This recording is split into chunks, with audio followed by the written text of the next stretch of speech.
네, 우리 갓생 시리즈 두 번째 시간입니다.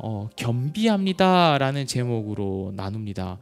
사실 겸비라는 단어를 우리는 잘 쓰지 않아요. 그리고요, 그 성경도 여러 가지 번역이 있다라는 얘기를 아마 들어보셨을 거예요. 근데 첫 번째 옛날 번역, 첫 번째 번역은 아니지만 어쨌든 우리 샤인처치에서는 잘 쓰지 않는 이제 개역개정이라는 대중적인 성경 번역, 그 안에서는 이제 겸비라는 말이 그래도 제법 등장합니다.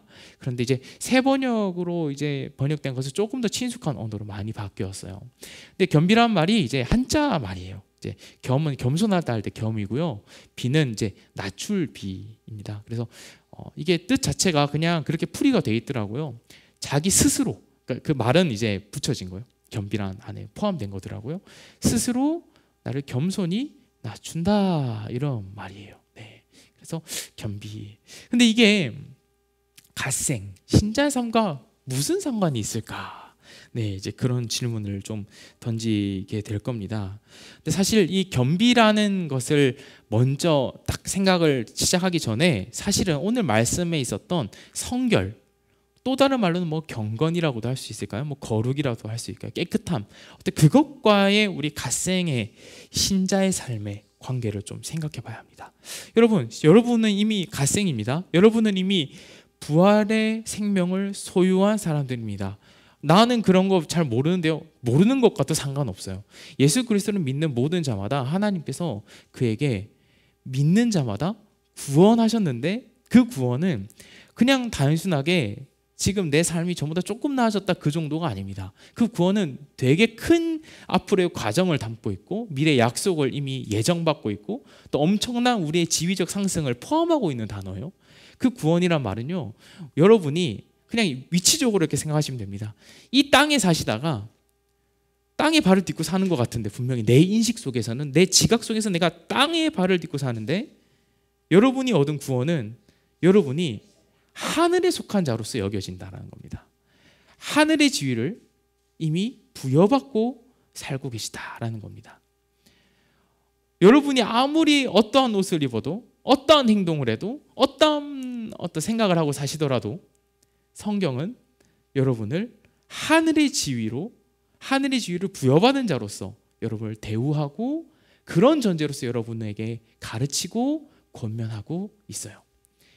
이게 바로 여러분이 얻은 갓생입니다. 여러분이 이미 시작해내신 갓생이에요. 갓생이란 말은 그냥 제가 따온 겁니다. 그냥 열심히 산다는 말이라고 했죠. 네, 그렇게 비유하고 싶었어요. 우리 갓생, 하나님, 뭐 신, 생 이런 거니까. 어쨌든 그렇게 훌륭한 높은 지위를 얻은 삶이다. 그런데 오늘 예배 전 질문에서도 그랬지만 동떨어져 있는 것 같은 거예요. 분명히 내가 그런 지위를 부여받았다고 성경에 보거든요. 성경은 그렇게 안 보는 것 같다고요? 아니요. 성경이 이미 너무 그런 전제를 갖고 삽니다. 뭐 예를 들어서 빌립보서 같은 데서는요, 그 당시 문화권에서의 시민권이라는 게 로마 시대는 특별한 권위를 가지고 있는 표현이다 보니까 당신들은 로마의 시민입니다라고 얘기하지 않고요, 그것만 해도 칭찬인데 엄청난 건데 하늘의 시민입니다라고 얘기를 합니다. 그리고 베드로전서 같은 경우에는 다 이해할 수도 없을 정도의 이상한 수식어들을 막 다다다닥 총알 쏘듯이 막 우리를 향해서 쏟아내놓고 있습니다. 뭐 제사장이요, 거룩한 나라요, 막 택하신 족속이요, 막 잘 쓰지도 않는 용어인데 그냥 느낌은 엄청난 거구나 하는 것들. 근데 그걸 이미 그렇다 합니다. 그리고 무엇보다도 신약성경, 특히 바울 서신의 곳곳에서 이미 우리를 죽은 자들로부터 일으킴을 받은 자다, 받을 것이다가 아니라 받은 자다라고 합니다. 그러니까 지난주에 그 얘기를 나눴죠. 성경 본문 가지고 받은 자다, 이런 완료형으로서 이미 그 같은 사람으로 우리를 보고 있다는 거예요. 누가? 하나님께서. 그러니까 우리는 내가 나를 보았을 때 난 좋은 거 받지 않았는데요 라고 내가 거부하는데 또 아니야, 넌 이미 좋은 걸 받았어 라고 얘기하신 것 같은 이상한 관계를 계속 성경이 전제하고서 우리에게 태도를 갖고 얘기하고 있어요. 오늘도 마찬가지입니다. 사실 그런 배경 속에서 우리의 현재 인생이 동떨어진 것 같은 거예요. 사실 이제 여러분 지금 부활주일이 2주 지난 거 아십니까? 네, 부활주일, 부활의 영광을 누리고 계십니까? 아마 아닐 겁니다. 아마 채 1시간이 갔을까요? 2시간이 갔을까요? 충분히 그런 거 이해합니다. 저도 그러니까요. 그 부활주일의 인생이 그 부활의 영광과 동일하게 내 삶이 똑같이 잘 풀리고 평안하고 평화롭고 안락하면 얼마나 좋을까요? 뭘 우리가 생각하는 부활의 영광이 그렇다면요. 저는 좀 이렇게 생각을 했어요. 어디 여행이라도 가거나 좀 어디 카페에 앉아가지고 조용히 앉아서 책이라도 좀 이렇게 읽으면서 그렇게 시간을 즐겨야 와 내가 이거지 이게 부활의 영광이 이게 하나님 나라에 사는 기분이지 않을까 막 그럴 것 같은 거예요.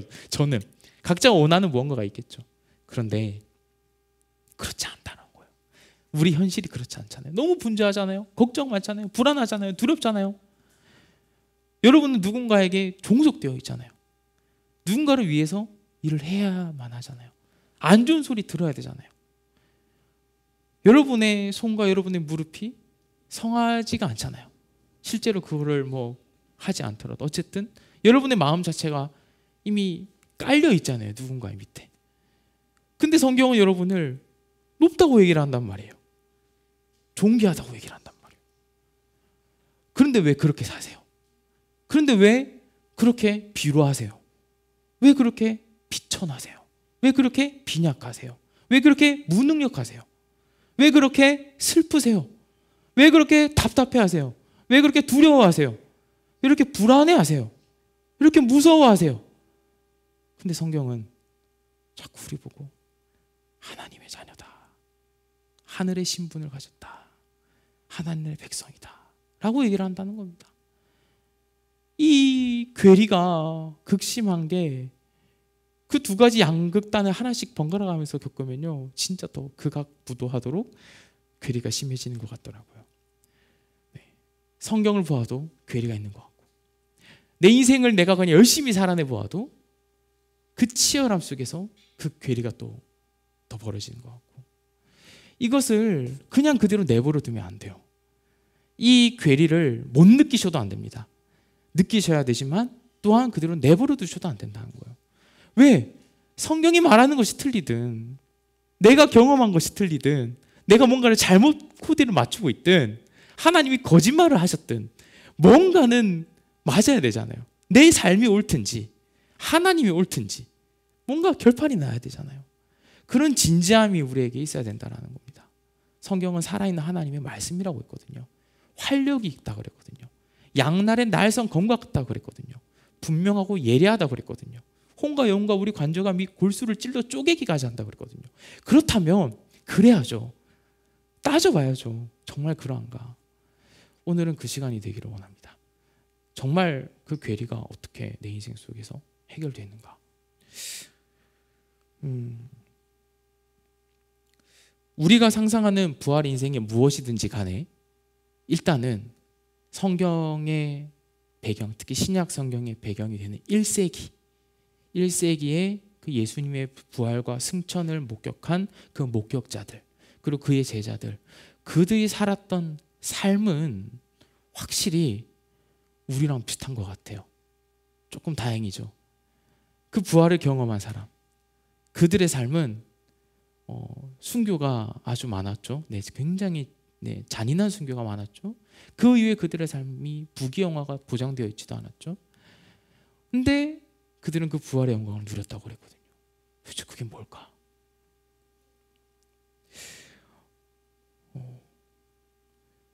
오늘의 말씀이 무관심하게 들리지 않기를 바랍니다. 그리고 우리 인생 평생에 깊어지는 얘기가 되기를 원해요. 사실 그 얘기를 위해서라도 사실 오늘 본문에서 말하는 이 성결이라는 포인트가 중요합니다.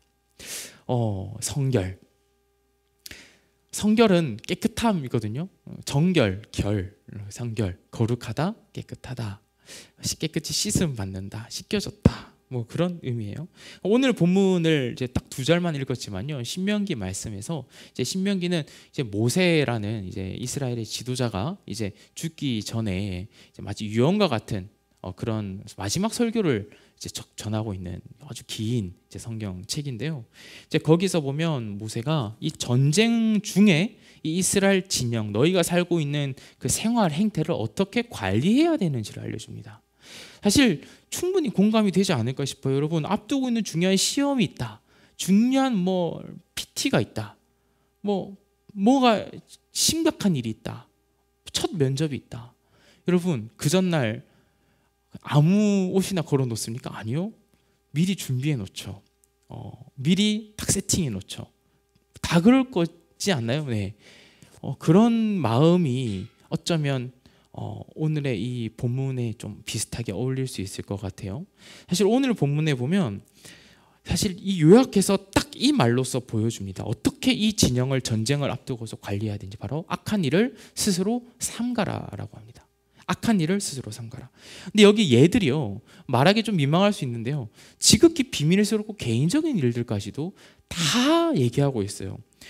심지어 이제 몽정과 같은 그런 일들, 그리고 심지어는 이제 변을 보고 나서 뒤처리를 어떻게 하는 것이 성결한 것인지까지 보여주고 있어요. 되게 디테일하죠. 아니 그거 말고도 많은데, 근데 이렇게까지 사소한 것들까지도 얘기를 하는 거.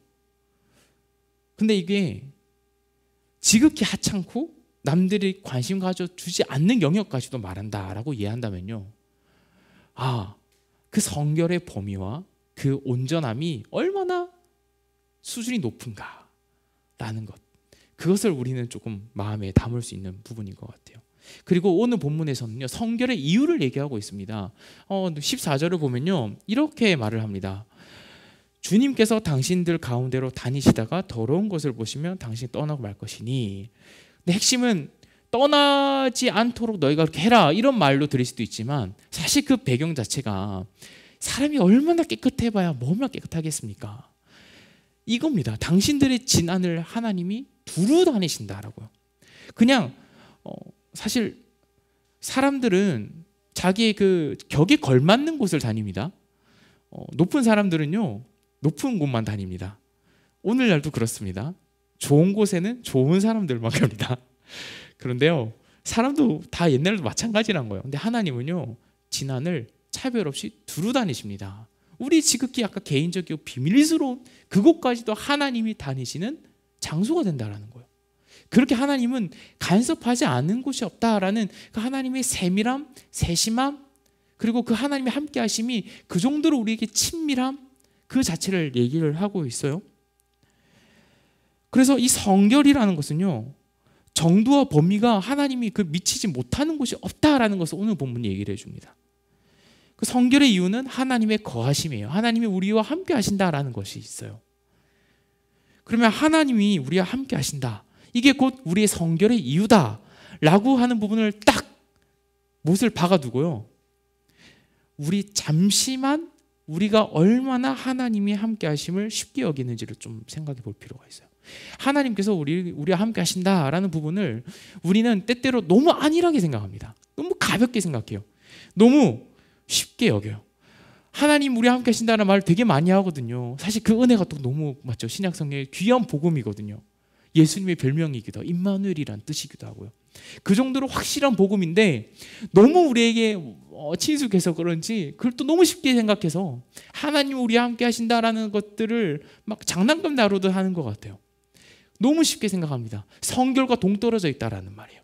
내 삶을 관리하고 경영하고 다스리는 것과는 별개로서 그냥 하나님이 내 인생을 위해 뭔가를 도와주시겠지 정도로만 함께 하신다, 써먹는다라는 거예요. 우리가 그렇게 하나님이 나를 도와주시겠지, 나를 사랑하신다면서 나와 함께 하시겠지. 근데 성결은 없습니다. 그 함께 하시는 하나님이 어떤 분이신지에 대한 관심도 없습니다. 그분의 격에 걸맞게 내 삶의 아주 디테일한 부분까지도 얼마나 그에 어울려야 하는지, 그에 걸맞게 준비되어야 하는지를 우리는 잘 심각히 고민하지 않습니다. 근데 우리가 아까 면접만 봐도 그렇죠. 중요한 PT만 앞두고서 그렇죠. 그런 것만 봐도 우리는 미리 무언가를 준비하고 마음을 세팅하고 이미지 트레이닝도 하고 막 그런 준비를 하는데, 그런 하나님이 우리와 함께 하신다라는 부분에서는 우리의 그 성결이 아무런 능력을 발휘하지 못하는 것 같다라는 거예요. 그런 우리가, 성결에 관심 없는 우리가 바로 하나님의 은혜로 성결의 자리로 나아가게 되는데요, 그게 바로 겸비입니다. 겸비, 자신을 스스로 낮추도록 하나님이 인도하세요. 겸비하게 하십니다. 성결을 위하여서 우리를 겸비하게 만들어 가신다고요. 마치 겸비는 그래서 어떤 완성형의 방점을 찍는 단어가 아니라 또 과정을 나타내는 단어 같은 거예요. 성결을 향하여 가는 시작점이 마치 겸비 같은 거예요. 자기 자신을 겸손히 낮추기 시작하는 것. 거기서부터 성결이 시작되기 시작합니다. 그 예들을 보여드리기 전에 하나님은 이런 분이 아니라는 거 예 하나만 좀 보여드리고 넘어갈게요. 잠시만 아이스 브레이킹 하는 거예요. 중간에 졸려하시는 것 같아서. 이런 건 아니라는 거예요. 하나님이 말씀하시는 성결, 겸비 이런 거 아니에요. 이건 이제 해병대 순검 장면이거든요. 점호 같은 거예요. 막 이제 이 슬리퍼 먹으시죠. 이 선. 이 슬리퍼 손 보이십니까, 여러분? 야, 이 기가 막힙니다. 그리우신가요? 그리운 분들 없으시죠? 네. 해병대로 나오신 분은 있는지 모르겠지만 어쨌든 비슷하게 네, 아무튼 이렇게 하거든요. 일반 군대에서도 비슷하게 오와 열을 막 맞추고 그리고 착 잡힙니다.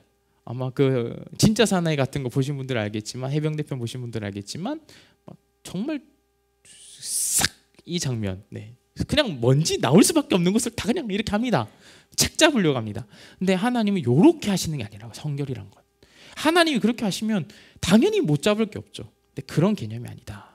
성결은 하나님이 우리와 함께 하심에 대한 우리의 걸맞음이다. 그 하나님의 격에 맞은 우리의 어울리고자 하는 노력이다 라고 이해하시는 것이 좋습니다.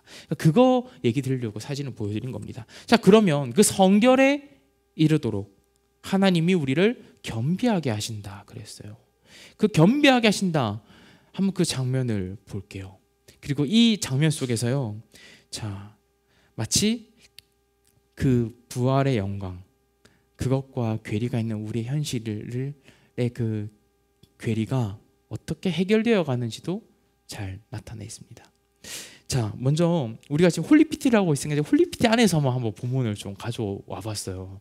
그 기억은 잘 나실지 모르겠지만 요시야라는 왕이 있습니다.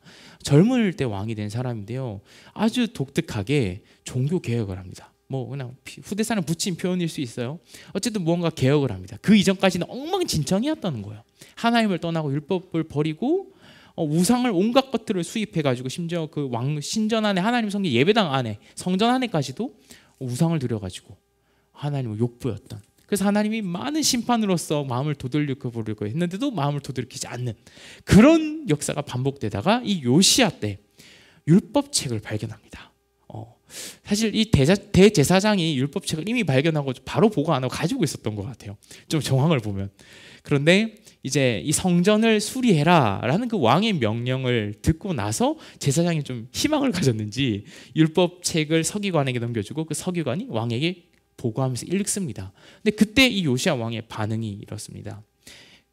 제가 읽어드릴게요. 열왕기하의 말씀인데요, 왕이 그 율법책의 말씀을 듣고는 애통해하며 자기 옷을 찢었다라고 말합니다. 그리고 왕이 명령합니다.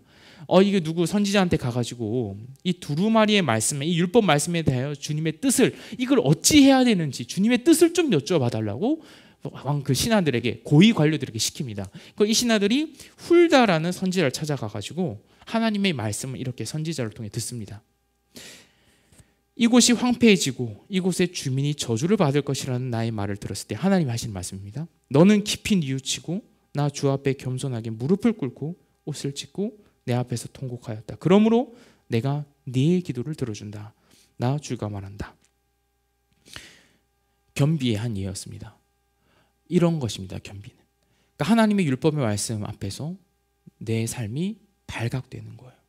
내가 발가벗겨지고 그 이전에는 아무런 이상이 없었던, 심지어 잘하고 있었던 요시야 왕이 옷을 찢는 일을 만드는 그 마음, 바로 그것이 겸비입니다. 겸손히 자기를 낮추는 것이죠. 또 한 명이 있습니다. 사실 이 분열 왕국, 그러니까 다윗과 솔로몬 이후에 왕국이 나뉘는데요, 그때 남쪽 유다를 다스렸던 르호보암이라는 왕이 있습니다. 근데 이 르호보암이요, 이 사람이 잘 되면 하나님을 떠납니다. 계속 그 일이 반복되거든요. 르호보암도 마찬가지였어요. 나라가 강성해졌습니다. 그러자 율법을 저버렸다, 성경이 기록합니다. 그리고 하나님이 어떻게 그 율법을 저버린 이스라엘을 가르치시냐면 이웃 나라에 있던 이집트죠. 그러니까 애굽을 통하여서 예루살렘 수도성 코앞까지 진격해온 상황을 만들어 버립니다. 멸망의 위기에 놓입니다. 갑자기 강성했는데 성읍들이 다 망했다, 점령당했다로 요약되어 나옵니다. 그리고 예루살렘 앞까지 진격해 왔다라고 되어 있어요. 그때서야 이제 이렇게 성경에 기록되어 있습니다. 그러자 이스라엘 지도자들과 왕은 자신들의 잘못을 뉘우치고 주님께서는 공의로우십니다 하고 고백하였다. 이렇게 위기 앞에서 왕과 신하들이 하나님을 찾고 하나님을 온전히 다시 고백하기 시작합니다. 하나님의 공의로우심을 찾기 시작합니다. 하나님의 성품에 내가 기대기 시작합니다. 그 이후에 하나님이 선지자 스마엘을 통해서 말씀을 주십니다. 이렇게 잘못을 뉘우치니 내가 그들을 멸하지는 않겠으나 그들이 구원을 받기는 해도 아주 가까스로 구원을 받게 하겠다 라고 하면서 가르침과 구원을 동시에 하나님이 주십니다. 그리고 르호보암이 잘못을 뉘우쳤기 때문에 라고 하면서 이후에 12절에 이렇게 기록되어 있는데요. 주님께서는 그에게서 진노를 거두시고 완전히 그를 멸하지는 않으셨다. 그래서 유다 나라는 형편이 좋아졌다 라고 딱 마무리됩니다. 여러분, 이런 하나님의 자비, 그러니까 겸비한 자에 대한 자비는 그 정도가 어디까지 갈까요? 여러분 아마 홀리피티 하시면서 성경을 읽으면서 진짜 나쁘다 하는 인물이 여러 명 있는데 그 중에 한 명이 아합이라는 왕이 있거든요. 그 이세벨이라는 이제 마치 상상하면 악녀가 상상되지, 얼굴은 모르지만 그냥 최악의 인물, 정말 하나님을 대적하는 인물, 하나님의 선지자들을 수도 없이 죽였고 그냥 어떻게든 이스라엘을 악한 길로 빠뜨리려는 인물이거든요. 그 이세벨과 결혼한 이제 이스라엘의 왕이에요. 북쪽 이스라엘의 왕인데 그 아합도 심판의 말씀을 듣습니다. 그리고 이렇게 성경 기록합니다. 아합은 이 말을 듣고는 자기 옷을 찢고 맨몸에 굵은 베옷을 걸치고 금식하였으며 누울 때에도 굵은 베옷을 입은 채로 눕고 또 일어나서 거닐 때에도 슬픈 표정으로 힘없이 걸었다. 나 망했구나 하고 살았던 겁니다. 하나님 앞에서 어떻게든 금식하면서 나 좀 살려주십시오 하는 마음을 가졌던 거예요. 그때 주님께서 엘리야 선지자를 통해 이렇게 말씀하십니다. 엘리야한테 말하는 거예요. 하나님, 너는 이 아합이 내 앞에서 겸손해진 것을 보았느냐 이렇게 말합니다. 하나님을 찾았다라는 말도 없는 것 같은데 그가 내 앞에서 겸손해졌기 때문에 나는 그가 살아있는 동안에는 그에게 재앙을 내리지 않고 그 아들 때에 가서 그 가문에 재앙을 내겠다. 그러니까 그 심판을 유보하십니다. 여러분, 이렇게 어떤 위기 앞에서 겸비하는 것, 이것이 바로 성경이 보여주는 겸비의 모습입니다. 위기라고 해서 대단한 일만 있을 것 같죠? 꼭 그렇지도 않습니다. 닥치지 않는 두려움, 불안함 앞에서도 겸비한 모습을 보여주는 인물이 있어요. 우리가 아직 홀리피티에서 읽지는 않았지만 에스라라는 학사가 있습니다. 이제 나중에 이스라엘이 다 포로로 잡혀갔다가 귀환을 합니다. 근데 귀환을 할 때 이제 그 귀환을 인도했던 인물 중에 한 명이 학사 에스라인데 그 에스라가 먼 길을 와야 되니 그 오는 길이 얼마나 위험하겠습니까? 오늘날에는 도로가 뚫렸지만 그 당시에는 산적, 도적, 기후의 어려움, 식량 문제, 어떻게 어디로 가야 될지 모르는 급박한 예상되지 못하는 변수들이 많거든요. 그래서 불안했던 거예요. 근데 성경에 이렇게 기록되어 있습니다. 에스라 선지자가 이렇게 선언합니다. 그곳 아하와 강가에서 나는 모두에게 금식하라고 선언하였다. 우리는 하나님 앞에서 우리와 우리 자식들 모두가 재산을 가지고 안전하게 돌아갈 수 있도록 하나님이 보살펴 주시기를 엎드려서 빌었다. 정말 간절하게 하나님께 빌었던 거예요. 이제 그 예루살렘을 귀환하는 게 지금 얼마나 기쁜 순간인데 과연 잘 도착할 수 있을까에 대한 두려움, 불안함, 그 미래에 대한 막연함 때문에 빌었어요. 그래서 23절은 이렇게 넘어서 이렇게 말합니다. 우리는 금식하면서 안전하게 귀국할 수 있도록 보살펴 주시기를 하나님께 간절히 기도드렸으며 하나님은 우리의 기도를 들어주셨다라고 얘기합니다. 이런 상황에서도 에스라뿐만 아니라 모든 사람이 함께 겸비한 마음으로 하나님께 납작 엎드려서 하나님의 도우심을 구하고 하나님만 붙잡는 모습을 성경이 또한 보여줘요. 여러분, 겸비의 반대가 뭔지 아십니까? 우리가 잘 쓰는 말이 어쩌면 교만입니다. 교만은, 겸비는 납작 엎드리는 것이라면 교만은 꼿꼿이 서는 겁니다. 나 절대 틀리지 않아. 나 옳아. 하나님 앞에서 나는 당당해. 내가 뭐라 잘못을 했다고. 바로 그것이 교만이라는 거예요. 대표적인 두 명이 있어요. 한 명은 파라오입니다. 모세 시대, 바로 출애굽기 알죠? 그 홍해를 가르는 그 시대, 그때의 이스라엘 백성들을 안 풀어줬던 파라오. 그 파라오가 이제 하나님께서 평가하실 때 이렇게 합니다. 네가 언제까지 내 앞에서 교만하게 굴려느냐라고 파라오를 판단하십니다. 또 한 명 인물이 있어요. 파라오는 너무 쉬운 예죠. 근데 또 한 명 인물은 좀 의외의 인물일 수 있습니다. 바로 다윗이에요. 아마 다윗의 그 범죄한 중요한 내용 하나 알 겁니다.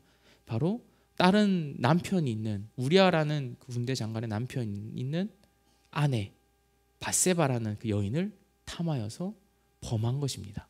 심지어 어느 때의 전쟁 중에. 오늘 본문 잠깐 기억나시나요? 전쟁 중에 너희의 진을 어떻게 관리해라? 어떠한 악한 일도 삼가라 라고 했거든요. 근데 다윗 왕은 그를 정면으로 어깁니다. 사실 성경에는 더 노골적으로 되어 있어요. 왕으로서의 자격도 박탈되는 것 같은 표현이 있습니다. 왕들이 출전하는 때가 되자라는 말이 있어요. 그러니까 그 당시에 전쟁이 어떤 것인지 정확히는 모르지만 일단은 먼저 선봉장들이 가서 어느 정도 하고 왕들을 출전하는 타이밍이 있었던 것 같아요. 근데 다윗은 출전하지 않습니다. 왕궁이 있었어요. 그때 다윗은 그냥 맡겨서 출전시켰다라고 돼 있고요. 다윗은 예루살렘에 머물러 있었다라고 돼 있으면서 그 이후에 밧세바를 범하는 사건이 있습니다. 이때의 다윗, 바로 겸비의 반대 모습이죠. 왕으로서의 책임도 다하지 않고 있죠. 하나님께서 그에게 맡겨주신 지위와 책무를 완전히 잊어버리고 자기 욕망을 따라서 행동했죠. 이것을 본다면 여러분, 겸비라는 것은 바로 하나님 앞에서 서는 것입니다. 정확히는 하나님 앞에서 납작 엎드리는 것입니다. 사실 교회를 많이 다니는 분들 이런 얘기 들어보신 적 있을까 모르겠어요. 라틴어인데요, 코람 데오라는 말이 있어요. 하나님 앞에서라는 그런 라틴어거든요. 그게 이제 많은 종교개혁자들이 그 말을 썼어요. 그 말을 쓸 때 하나님 앞에서의 우리의 자기 인식을 염두에 두고 쓰는 말입니다. 신전의식이라고도 하죠. 이건 이런 겁니다. 하나님 외에 다른 선택지가 있는데 하나님이 제일 낫네?가 아니라 하나님밖에 없는 거예요. 그냥 딱 바로 오는 거예요. 아, 하나님 박 잡아야겠다. 나 살아야지. 나 좀 살려주옵소서 하나님. 그렇게 말할 수 있는 그런 고백이 바로 코람데오 신전의식이거든요. 바로 그게 겸비예요. 다른 선택지가 없는 거예요. 따지고 자시고 할 여유도 없는 거예요. 그럴 여력 없어요. 그럴 시간 없어요. 에너지 없어요. 힘 없어요. 그런 마음의 상태가 아니라고요. 바로 하나님 바로 잡아야 돼요. 그런 마음. 근데 그 바로 잡는 게 바로 하나님과 나의 관계의 재정렬이 일어나는 겁니다. 하나님이 하나님 되시고 내가 되는 것. 납작 엎드리는 것. 내 욕망 따위에 마음들 힘이 없어요. 여러분, 죄도 힘이 있을 때 짓습니다. 다윗 보셨죠? 여유 있을 때 죄 지어요. 힘 없으면 죄 못 짓습니다. 진짜로. 뭔 죄를 지어요? 살아야지. 일단 생존이 우선이지. 죄도 살만하니까 짓는다라는 게 어떤 우리의 인간 본성 중에 하나거든요.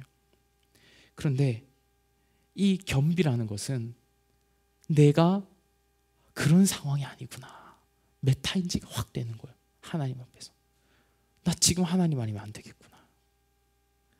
자, 그러면 지금 오늘의 말씀을 통해서 내가 그렇게 지금 겸비하면 되냐? 네, 겸비하셔야 됩니다. 그런데 그 겸비가 어떻게 우리에게 왔는지를 여러분의 확실한 지식으로서 쌓으시길 바라요. 바로 여러분에게 이 겸비가 가능하게 된 것은 여러분 스스로가 겸비할 만한 능력이 있어서가 결코 아닙니다. 바로 하나님께서 그 겸비를 친히 보여주셨고 그 겸비를 통해서 우리가 어떠한 결과로서 이어질 것임을 이미 소망으로 확정받았기 때문에 그래요.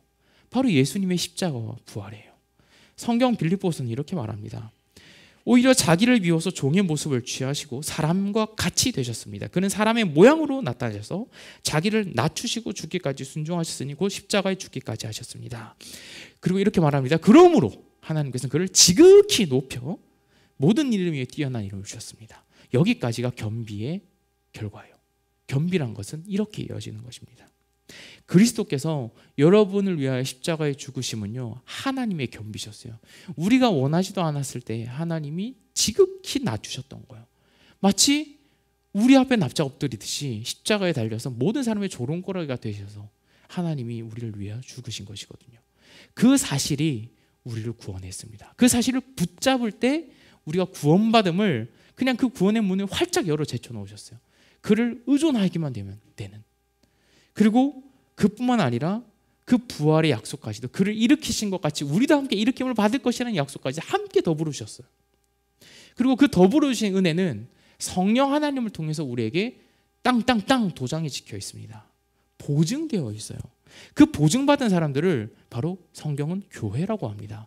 거룩한 무리라고 해요. 어디서 그렇게 하냐고요? 고린도전서가 대표적입니다. 고린도전서 6장을 보면요, 이런 말이 있어요. 교회가 성령 하나님의 거룩하게 하심을 입었다라고 얘기를 하면서 이렇게 말합니다. 그러나 여러분은, 이제 여러분 이야기예요. 여러분은 주 예수 그리스도의 이름과 우리 하나님의 성령으로 씻겨지고 거룩하게 되고 의롭게 되었습니다 라고 얘기합니다. 다시 한번, 여러분은 주 예수 그리스도의 이름과 우리 하나님의 성령으로 씻겨지고 거룩하게 되고 의롭게 되었다고 말한다고. 되었다고. 성결, 오늘 신명기 말씀, 성결. 이미 되었다고요. 하나님 보시기에. 성결한 자로서 우리를 보신다라고요. 의롭다고 보신다고요. 씻겨졌다고요. 누구로? 성령 하나님으로. 그래서 이후에 그 고린도 6절 맥락에서 쭉 이어 그래서 그렇게 되었으니 그래서 이렇게 말합니다. 그러나 주님과 합하는 사람은 그와 한 영이 됩니다. 주님과 연합을 얘기해요. 그분이 우리와 함께 하신다라는 얘기를 하기 시작해요. 우리가 주님과 하나다 이런 얘기를 합니다. 그러면서 이후에 이런 말을 합니다. 음행을 피하십시오. 사람이 짓는 다른 모든 죄는 자기 몸 밖에 있는 것이지만 음행을 하는 자는 자기 몸에다가 죄를 짓는 것입니다. 왜 굳이 음행을 얘기하냐면 하나님이 나와 함께 하시는 그 실체적 사실을 가장 정면으로 반박하는 죄 중의 죄가 음행이기 때문에 그렇습니다. 그래서 이후에 이렇게 말합니다. 여러분의 몸은 여러분 안에 계신 성령 하나님이 계시는 전, 그러니까 하나님 계신 성전임을 알지 못합니까? 아까 신명기로 가면 이런 겁니다. 여러분이 곧 진인 거예요. 진. 마치 하나님이 거하시는, 두루 다니시는 것과 같은 여러분의 몸이 되는 거예요. 여러분은 성령을 하나님으로부터 받아서 모시고 있습니다. 여러분은 여러분 자신의 것이 아닙니다. 여러분은 하나님께서 값을 치르고 사들인 사람입니다 라고 여러분의 주권까지도 하나님이 갖고 계시다라는 얘기를 합니다. 그러므로 그렇기 때문에 여러분은 여러분의 몸으로 하나님을 영화롭게 하라 이 얘기를 합니다. 두 가지 적용을 드리고 싶어요. 하나는 힘이 남아있는 여러분에게 드리는 적용입니다. 힘이 남아있으면 죄를 짓는다 그랬습니다. 여러분, 얼마나 우리가 부활의 영광에 어울림, 그 하나님이 교회 주신 영광과 그 은혜, 그것에 얼마나 우리가 관심 없고 얼마나 내가 동떨어져 있었는가 하는 것에 대한 심각성과 애통함을 우리는 날마다 느낄 수 있어야 돼요. 우리는 내가 가진 힘을 가지고 어떻게든 내 욕망을 추구하고 내 가치를, 내가 내 것인 양 내 가치를 추구하고 사는 것에 전심전력하는데 혈안되어 있습니다. 그럴 힘이 있어요. 우리는 항상 그 힘이 남아 있습니다. 근데 오늘 성경은 그런 우리를 내버리거나 포기하지 않고요, 그런 우리조차 이미 예수 그리스도를 믿는다면 너희는 성령께서 거하시는 전이니 자, 그 힘을 허튼 데 쓰지 말고, 성경의 표현을 옛사람을 누리는 데 쓰지 말고 새 사람이 된 것을 누리는 데 쓰라고 얘기하면서 겸비하라고 얘기합니다. 겸비하는 데 힘을 쓰라고요. 어디까지? 여러분의 삶의 세세한 부분까지. 힘이 있는 이유가 여기 있습니다. 여러분, 여러분이 힘을 가진 이유가 여기 있다고요. 여러분 에너지가 넘치는 이유가 여기 있어요. 바로 삶의 세세한 영역까지 겸비하기 위해서입니다. 쉽지 않죠. 기준도 다릅니다. 그때그때 나의 정도에 따라서 그 깊이도 달라질 것입니다. 이걸 가지고 남을 판단하라고 주는 것도 아닙니다. 여러분의 그 주시는 선한 양심에 따라서 하는 것입니다. 그 여러분의 가진 힘으로 죄를 짓는 데 힘을 쓰지 말고 여러분의 삶의 세세한 부분까지 겸비하십시오. 하나님 앞에서 납작 엎드리십시오. 그 전쟁 중에 진을 깨끗하게 성결하게 하고자 하는 그 마음처럼 여러분의 인생이 그 수많은 풍파 속에 전쟁을 두는 사람과 같이 날마다 처해 있다면 더더욱 겸비하십시오.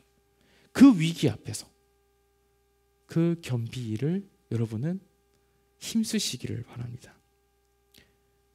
오늘 본문이 얘기했듯이 스스로 삼가라 그랬어요. 왜? 바로 여러분 안에 거하시는 것을 누리기 위함입니다. 네, 누리기 위함이라는 거예요. 이미 거하시는 것을 누리고 그 기쁨에 동참하고 그 마음이 더 깊어지기 위함입니다. 그래서 성경은요, 이거에 대한 구체적인 예를 정말 얘기를 많이 하는데요. 에베소서에서 제가 이 예만큼은 꼭 읽어드려야 될 것 같아서 가져왔어요. 바울이 말합니다. 에베소 교회 사람들한테. 이게 바로 이제 겸비해야 하는 그 구체적인 예들이라고 말할 수 있는데요. 그러므로 나는 주님 안에서 간곡히 권고합니다. 이제부터 여러분은 이방 사람들이 허망한 생각으로 살아가는 것과 같이 살아가지 마십시오 하면서 구체적인 예를 말하는데 그 이전에 여러분이 이런 상태가 되면 안 된다고 말합니다. 바로 무감각입니다. 그들은 자기들 속에 있는 무지와 자기들의 마음의 완고함 때문에 지각이 어두워지고 하나님의 생명에서 떠나 있습니다. 그들은 수치의 감각을 잃고 라고 말합니다. 그러니까 이 감각이 이룰 수 있다는 거예요.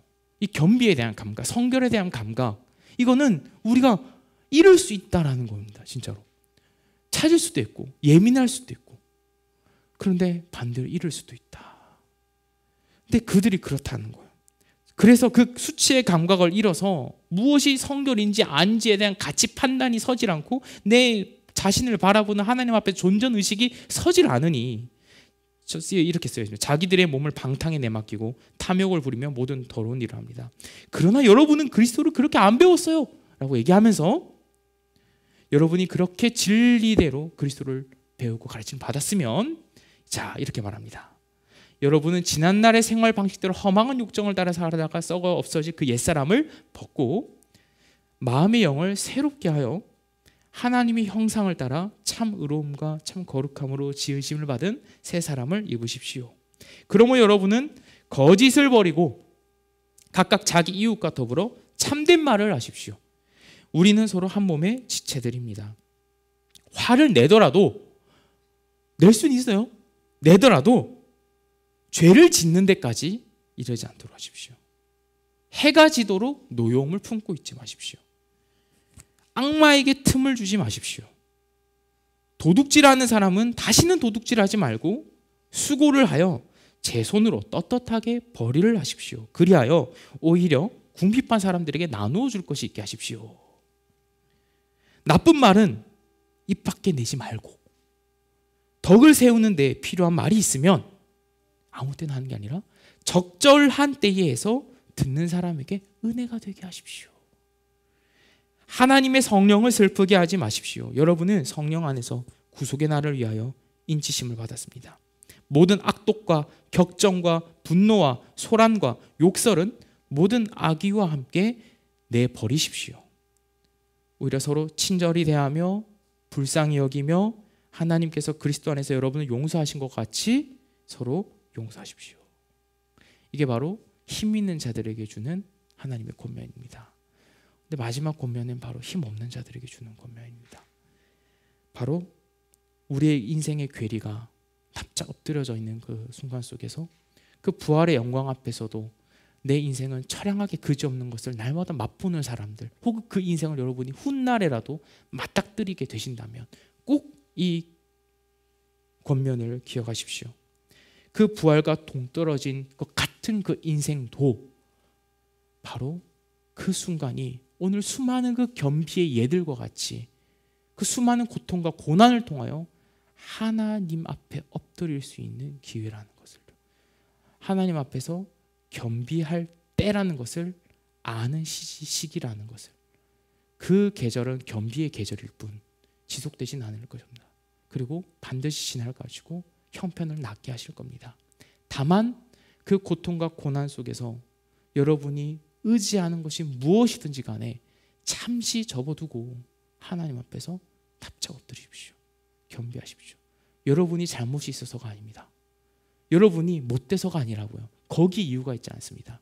그저 그때를 신자는, 부활의 영광을 이미 소유하고 있는 신자는 겸비함으로써 지나간다라는 것을 오늘의 성경의 수많은 예들이 보여주기 때문에 그렇습니다. 그리스도인이 살아가는 방식은 그렇습니다. 고난을 어떻게 살아가냐, 그 부활의 영광과 동떨어진 이 괴리가 심각하게 느껴지는 이 현실을 어떻게 지나가냐, 바로 겸비함으로 지나가는 겁니다. 성경은 그것을 보여줍니다. 납작 엎드리시기를 바랍니다. 바로 하나님 앞에서 단독자로 내가 발가벗겨지기를 구하고 그 심정을 느끼실 때는 더욱 그리하십시오. 여러분의 인생이 틀렸다가 아닙니다. 바로 겸비할 때이다로 하나님은 여러분을 인도해 가십니다. 그렇게 하나님을 더 깊이 알아가게 하실 것이고, 그 상황을 통해서라도 하나님께서 주시는 하나님의 하나님을 자기의 아까 많은 것 기업으로서 우리에게 선사하실 겁니다. 그 하나님께서 주시는 그 하나님에 대한 모든 은혜를 그 겸비를 통하여서 풍족히 누리시는 여러분 되시고, 그 고통과 고난의 때 역시 의미 있게 지나가시기를 바랍니다. 아기를 품는 사람들과 같이 그 시기를 분노로서 지나가지 마십시오. 아기를 품는 사람들과 같이 그 시기를 거짓과 중상모략과 숱한 여러분의 꾀들로, 여러분이 가지고 있는 알량한 지혜로 넘어가지 마십시오. 하나님께 납작 엎드림으로 겸비함으로 그 시기를 반드시 지나가십시오. 그렇다면 반드시 하나님께서 그것을 보시고 응답하실 것입니다. 또 봐주시는데 하나님께서 이뻐하시는 여러분은 당연히 그렇지 않겠습니까? 하늘의 새들도 돌보신다는데 존귀한 여러분은 더욱 그리지 않겠습니까? 그러니 겸비하셔도 됩니다. 그것은 여러분을 잃는 것이 아니라 하나님과 여러분이 재정렬되는 귀한 기회입니다. 우리가 그 사실을 기억하면서 우리 예수